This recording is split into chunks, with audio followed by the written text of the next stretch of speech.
4個軍中聖誕傳統，聖誕節係西方一大節日。不過軍人有家，歸不得嘅話，會點樣過聖誕？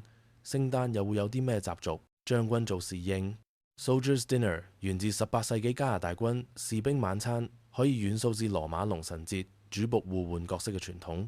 軍官當晚要為士兵捧餐，軍官要向最年輕士兵敬酒，目的就係打破階級，增進兄弟情。現時英美仍有呢個習俗。聖誕空投 Christmas Drop 由一次偶然開始，一架美國戰機1952年聖誕從關島起飛巡邏，路過見到附近貧民揮手求助，隨即空投機上物資幫助。發展至今日，每年12月會向56個島嶼空投40噸物資，惠及2萬居民，亦成為連續人道空投最長年份紀錄。聖誕休戰 Christmas Truce 源自1914年一戰平安夜嘅歐洲。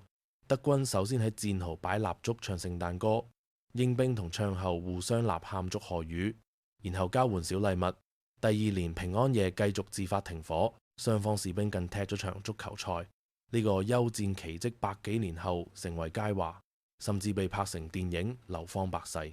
搞星期天 Stirrup Sunday 係英國傳統皇家海軍11月底嘅儀式，全艦從上校到水手會輪流攪拌布甸麵糊。發酵到聖誕節左右就食得比如團結如好運。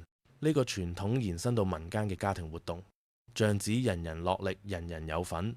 父母會向子女傳授食譜，皇室家族都有類似活動。